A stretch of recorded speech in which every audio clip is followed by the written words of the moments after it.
Hello दोस्तों। और आज मैं आपको बताऊंगा कि कोई भी लिस्ट में कै कितने भी एलिमेंट्स हम कैसे डाल सकते हैं। मैं उसका कोड आपको अभी बताऊंगा। उससे पहले हम ये जानेंगे कि लिस्ट क्या होता है। A list is a data structure in Python that is mutable or changeable, ordered sequence of elements. Each element or value that is inside of a list is called an item. Just as strings are defined as characters between quotes, lists are defined by having values between square brackets. तो अभी हम अपना programming start करते हैं। n is equal to int input enter the number of terms in the list। इससे हमने लिया कि उस लिस्ट में कितने टर्म्स होंगे, उस लिस्ट में कितने टर्म्स होने वाले हैं। अब उसके बाद हमने एक a is equal to एक एम्प्टी लिस्ट ले लिया यहाँ पे, और उसके बाद हम यहाँ पे काउंटर लेने वाले हैं i is equal to 0। अब while i is less than n, जब तक i n से छोटा है तब तक b is equal to int input enter a number।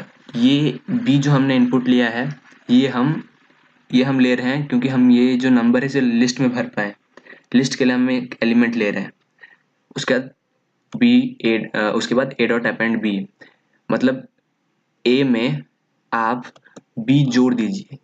इसका मतलब ये है अपेंड, इसमें मैंने अपेंड फंक्शन यूज कर रखा है। और उसके बाद यहाँ पे मैंने एक कंडीशन ली है कि while i is less than n, i की वैल्यू 0 है और n की वैल्यू मान लीजिए 9 है, तो i तो हमेशा 9 से छोटा रहेगा। तो हम इस प्रोग्राम के अंदर ही i की वैल्यू बढ़ाते रहेंगे कि i plus is equal to 1, ऐसे करके बढ़ाते रहेंगे।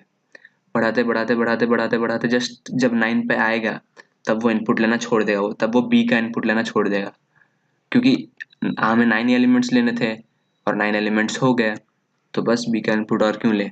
और उसके बाद आप प्रिंट a कर दीजिए, मतलब जो अभी लिस्ट आपने बनाई है उसे आप प्रिंट कर दीजिए। हो गया। अब हम इसे रन करके देखेंगे कैसे चलता है ये। तो हम उसमें लेंगे 12, मान लीजिए हम 5 एलिमेंट हैं अपने लिस्ट में, तो 5 एलिमेंट ले रहे हैं। 1 2 3 4 5 एलिमेंट आ गए।